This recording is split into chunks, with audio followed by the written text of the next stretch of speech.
Hi guys, welcome back to my channel. Mayam ngasidi Chak Hao Pulao thongbagi recipe mayam da share tawjarake. Yamna su lai aduga yamna su hauba recipe ne mayam da share tawjarake.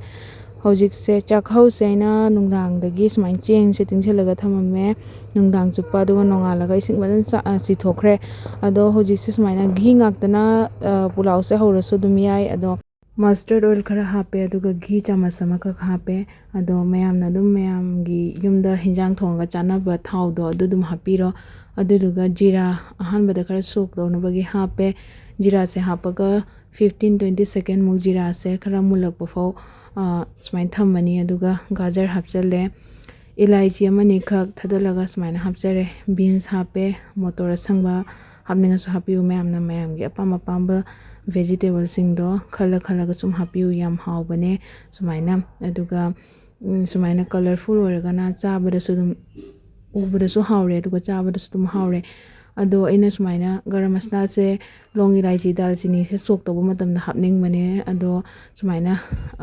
khara sugai ba powder oina half tablespoon ka hape sumai hapa se yam haubane aduga kismis adiki kaju badam sikhara hape dry fruit sing se aduga se phajana mix tawraga minute tareni pan sumaina ngaktang ngawrani ko ngaktang ngawraba matungda hojik sega chini kitang hapani sumaina pulao hobase chini khara hapaga hawbase yam balance yam oi ado yam pame adugi sumaina chini khara hape aduga ngaktang sumaina minute 3 ngawrani aduga cheng hapchandoine ado mayam ge pamba vegetable de adum hapio aigidi sumaina gajar ga adegi beans kharaga tawraga thonge ado hojik se sumaina ngaktang minute 3 ngawrwa matungda ngasai chahau singda loi hapchale ising katang bidi yauri ko makhada ising yauri se yaujar su kai sukai de chak hau se ising myam habaga akhoi gi chak thongba dumaina soholaga thongba gi mahauga degi sumaina ising watlaga khar khar chairaga thongba gi mahauga yam manaroi aduduna siga phajana makhum khumjallaga steam tawraga admaina tawraga ngawraga thongdoine ado sida namgadabai changda thum hapani sigi pulao se pulao ngaktana dum charasu dum hauri aduga yen thongbaga chaningasu nga thongbaga bu chaningasu ado chaga bu thakningasu dum yare ko yam haubane sigi se ado sumaina sise phajana mix tawrani aduga minute 3 makhum khumjallaga hana ngawrani aduga mai isingse khara kangjalaga isingse khara sumai khiaga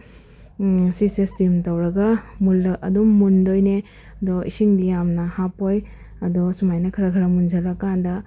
ising khara khektoine machu su phajana chini hapanina machu se sumaina khara ngangjuna bane chini habise machu su phajabane aduga haubu su yam haubane mahau do yam balance oraga hojik se sumaina minute 10 kun makhum khumjalaga sumaina ngawre aduga machu yam phajare aduga hausu yam haurani ado sumaina se ising se half liter mukta changani ai se kainone Chak Hao se half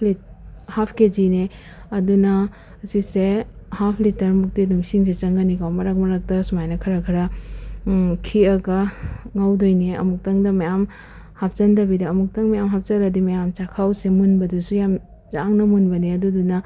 pethoki basu ye aduna sumaina ising khara khiani aduduga makhum khumjalaga low flame da sumaina yairaga dum ngawdoine ado asise ising ji sumai hapani ko ising je magi namgadaba changdo adumai tora hapini asise muk ngaktang makhum khumjalaga thamagadi